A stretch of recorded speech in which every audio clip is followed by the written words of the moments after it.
And to date, I've never been ripped off. They have over there, it's very difficult to get an exporter's license. Only about 5% of all the factories have the ability to export. A lot of the other factories that make stuff broker it to factories who have an export license. So the guys that have an export license that can do export for you, they're probably not going to screw you. Because if they get a complaint or two, or somebody, and sometimes guess what happens when you get complaints in China? You just don't, you're not there anymore. You go away. I'm not kidding. I'm not kidding. Like, where are the generals at? I did a dinner one time. We used to have these generals that worked with this one factory we sold to. And every time we go over, there were 2 generals that would come to the dinner, and they were generals in the Chinese army. And they were evidently stockholders in the factory. And they would come to all the dinners, and we'd do entertainment and go out and party with them and all that. And I went over one time, and we're having a dinner, and the 2 generals aren't there. And I said, where are the 2 generals at? I said, oh, they're gone. And I said, where'd they go? Oh, they're gone. And I said, well, what are they doing now? And my guy's like, don't talk about that anymore. They're gone. Like Sopranos kind of gone. Yeah. For example, like when we go over China, can you actually put a purchase in or an offer in while you're there? Yeah, you know what's changing, by the way? Yeah, it's a good point. I'm glad you brought that up, because the last 2 times I've been, it freaked me out a little bit. Something you're going to want with you is cash. Has anybody noticed that? Who goes to Canton lately? Who's been asked for cash on the floor? Have you been? It's weird. The last show I went to, they're wanting cash now.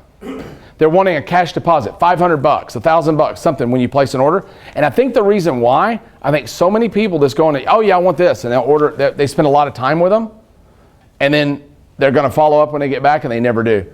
So the factories now are wanting. I bought from one cat factory $96,000 worth of stuff, and she says, can you make a deposit? I'm like, and I'm thinking, shit, that's going to be like a lot. How much? And she says, maybe $500. And we're a bunch of guys on credit cards, so we scrape up $500 and we give to her. It's peculiar, but they just really don't want to spend the time getting all the stuff together. Now, what was weird about that was really weird, and I don't think they would normally do it. What was really weird about that, so I gave her the $500. I came back, and we were about 2 weeks before we ever got the order formalized and in. When we sent them the order, the machine was almost done. So they had been building the machines based on the $500 deposit, which really surprised me. You know, I would have never thought they would have done that in a million years. With the way they're working over there, the way their system works, they have infinite financing basically for factories. So, I'll be right with you. They have infinite financing for factories. So when you send them an order, they can go get money to buy the raw materials to make that order right away. So just based on your PO.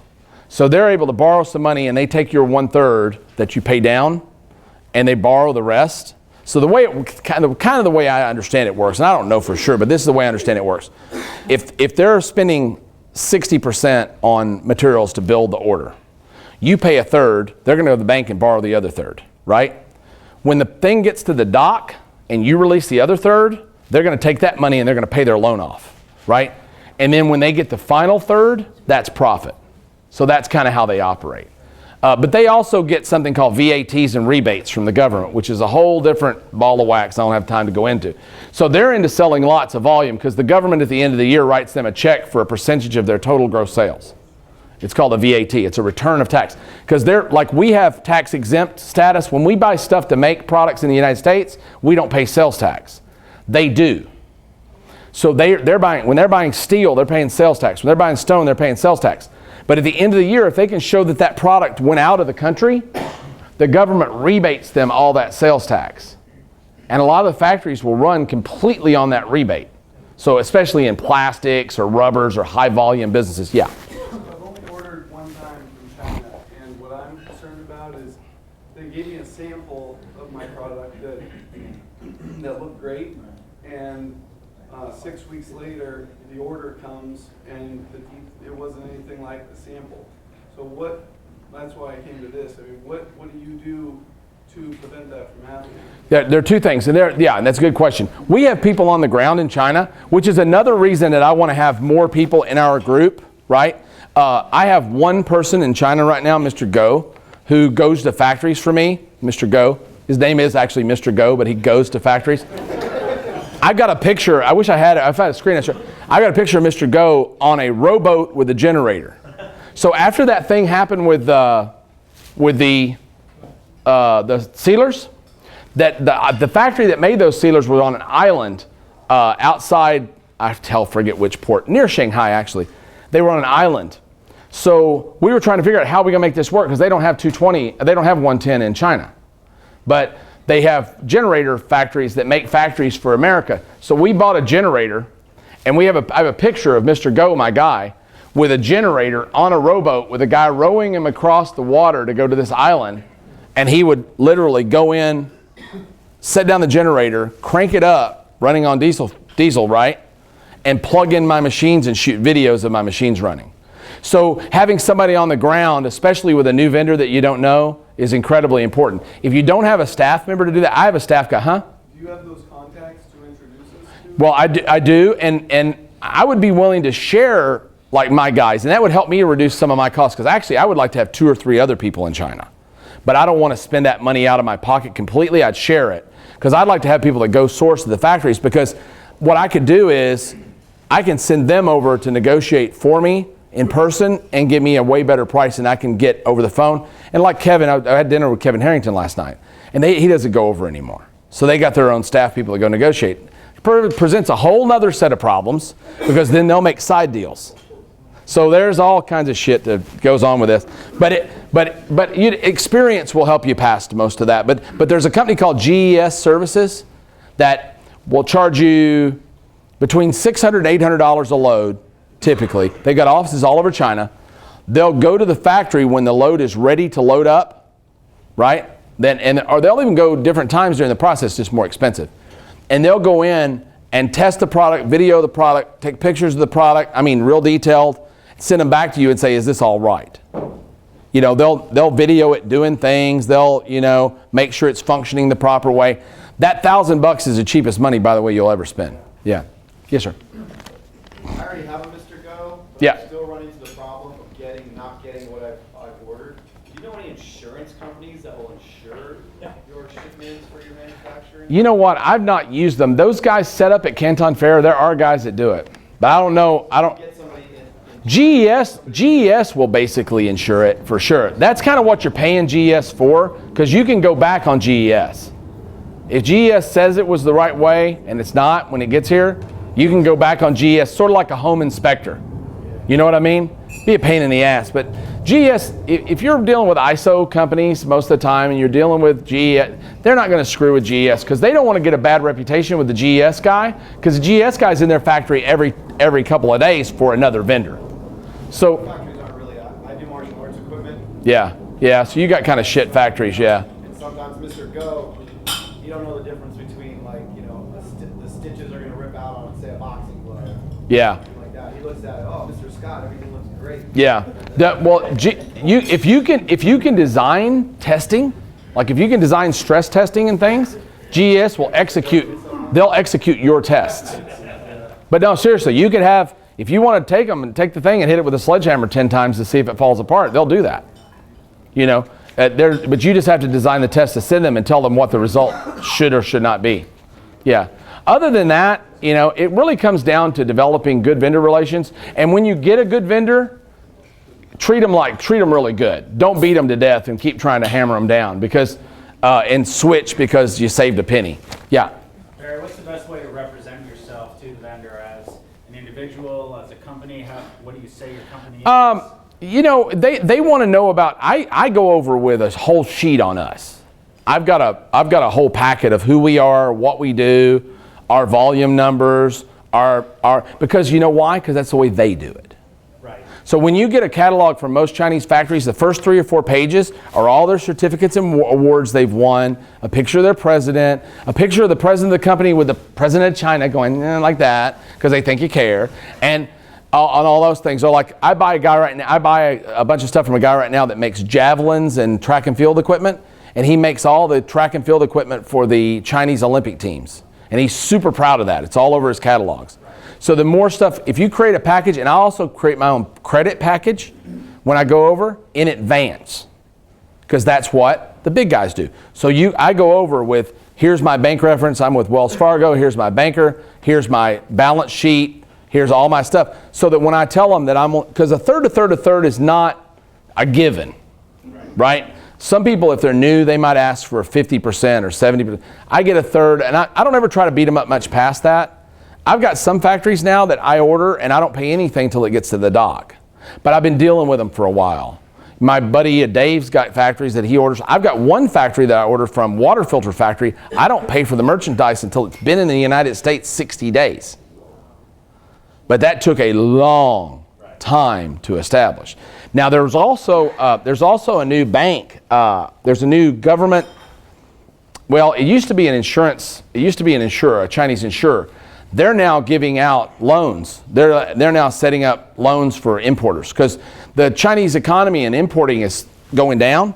So the Chinese government's got what? What do they have a lot of? Cash. So they're taking their cash and loaning it to people who want to import stuff from China on short-term loans. So it's real easy if you've got decent credit. Like if you got a 700 Beacon and maybe own a home, they'll give you a $200,000-$300,000 line at almost no interest. Yeah. Do they factor off orders? They don't have. You don't have to. They won't really factor off orders, but they'll just give you a certain line based on your personal credibility. Yeah. And pardon? I'll get you the name. I don't recall. Not that I'm trying to keep it from you. I just don't remember. We got set up through a war room member. One of our war room members, Dongmai, she's very connected to the Chinese government. So she got us set up with that. And we filled out like a piece of paper and they gave us like $1 million. It was crazy. Yeah. It took like a day.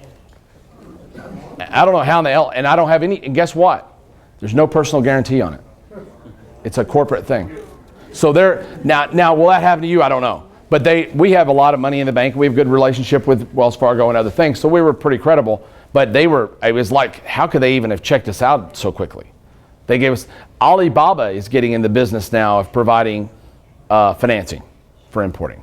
So that's their new thing too. Yeah. I need a mold made of an object that I want to create. Yep. So do my drafting here, send it here to have the mold made, or let them handle it?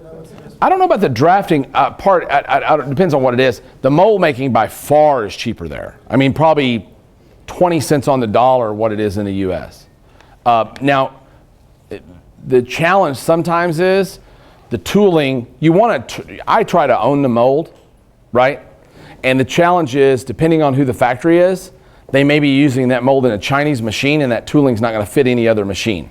So you kind of, is it plastic? Yeah. Yeah, okay. You probably want to check. I forget, there are standard injection molding machines that are internationally recognized.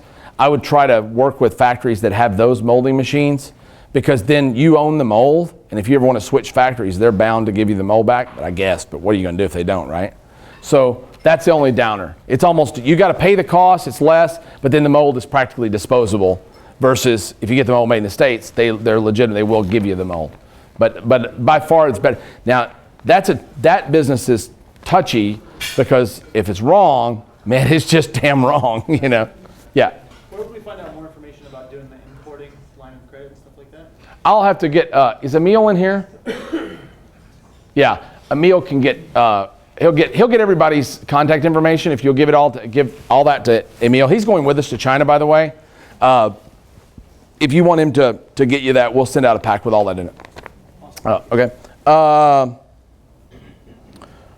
I'm almost done with this part. Freight and duty, collective bargaining gets you better freight rates. A container right now to LA is anywhere between $2,600 and $4,000, depending on whether it's a low or what's called a high cube. Yeah, high cube. If you're packing a lot of really light goods, you can go into high cube. It's fluffy, If it's dense, you want to go into 20 or 40? Yeah. Well, can you refer us which manufacturers do have the export licenses? I mean, do you know? Yeah, anybody that's at the show, by the way, will have an export license. And they literally cannot put anything out the door without one. So anybody you're going to come into contact with pretty much does have. If you find a factory that doesn't, and I've done that before, you can get some amazing prices, but it's really risky. And usually those factories are difficult to communicate with, and you're going to have to pay somebody, or they're going to have to pay somebody a VIG to get the goods through. So now they may have a brother-in-law that owns another factory somewhere, and they can shove it on through his factory, and he won't charge them, or he'll charge them 5% or something. But it's becoming more and more difficult. And I'll tell you, if you want to venture, now that's China real. What we're doing is China light. This factory, we went to a factory in China a couple of years ago outside Shanghai, about a 3-hour drive outside Shanghai. And we got there just as dusk was coming in. And a buddy of mine was in a minivan. They took us all in a van, and he wasn't feeling well. When we got there, it was bumpy roads and stuff. And we didn't see a car for the last hour. We saw motorbikes and oxen. That was it. And we got there, and this company, by the way, was making pharmaceutical equipment. Machines, by the way, that fill IV bottles out of stainless steel. The room that they were working in was the size of this room, about right there.